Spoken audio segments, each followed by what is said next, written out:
Greetings, my name is Brian Guthrie. I am a PhD student at Liberty University, having previously completed a bachelor's degree in history at Liberty University and a master's degree in history at American Military University. The subject of my paper was gender role expectations, specifically for men in early America. American society contained certain gender roles and certain gender expectations for their roles, largely stemming from its religious culture, but there were several other influences, including politics and some other things. When it came to males, these expectations pushed them into certain jobs that inherently carried more risk, such as serving in the military or serving at sea in the merchant marine, or working out in the field, or requiring them to provide for their family, jobs that specifically put them at more risk.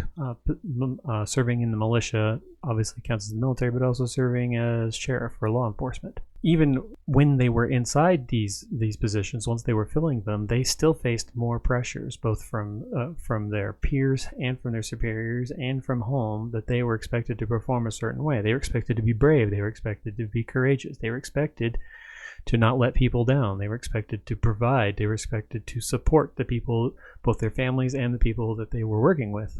And there was a lot of pressure, peer pressure, and pressure from everyone else to perform and act a certain way. And this inherently made men in these positions do things that they might not necessarily have done.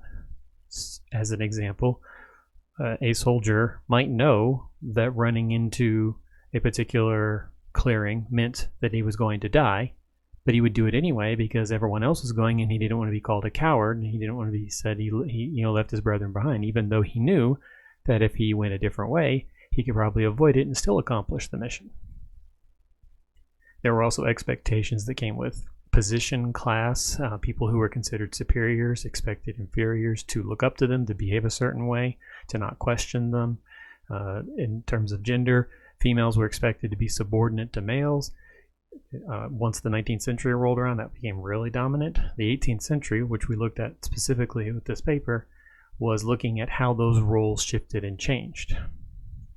Because these men were in these positions, they were more likely to experience trauma that could lead to symptoms that would meet the criteria for post-traumatic stress disorder, PTSD, or even moral injury. And the society that then pushed them into this was incapable of supporting them because they expected them to just grin and bear it. The same expectations of bravery, courage, suck it up and deal with it, be a hard worker, all that stuff, meant that society was incapable of really dealing with the trauma, the consequences that the trauma caused, because they sent these men in these situations with these certain expectations. You can see in various journals and letters from early American history on into the 19th century, men talking of these things, talking of the pressure to perform, talking of what they were expected to do and what they weren't expected to do. And you can see influences across the spectrum. This paper examined some sermons where men were expected to do one thing, women were expected to do another. Men were expected to act a certain way, women were expected to act another. There were political speeches that pushed the same thing. There was a lot of gendering of emotions, that saying that they were specifically male emotions, and like justifying them, and indeed saying because they were male emotions, they were and being experienced by men, that they were okay, such as anger and so a couple of other emotions. And we also looked at some of the issues looking back, trying to study gender roles and gender expectations in a time that's now almost 300 years in the past. Or 200 years in the past. Sorry, 300. I was right the first time. And some of the issues that we might find with how history was recorded, how people still view these things, how certain types of history are viewed as not real history or not having actual historical data that can be pulled upon.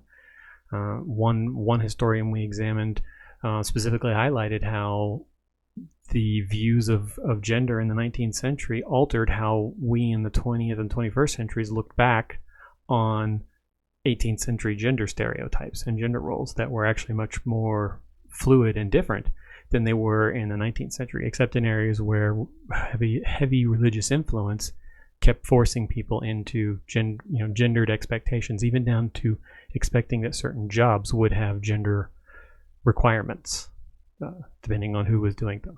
After examining all of the evidence, what I found was that there are indeed certain expectations that men carried that pushed them into certain jobs, that there were certain definitions for gender identity, gender roles that were pushed upon, that were created by society and pushed upon people based on the positions they were in. Going forward, I would like to examine some of this more closely, look more at differences between different faith systems and other kind of influences that put on this, what other people kind of pushed gender lines and how they were treated and viewed, but specifically taking this all into the 19th century, trying to examine what the society was and who the people were that American society produced leading into the Civil War. Who were these men, and what burdens, what expectations did they carry in that made them act in certain ways, that pushed them to act in certain ways, and potentially made them more susceptible to trauma that could lead to PTSD and moral injury.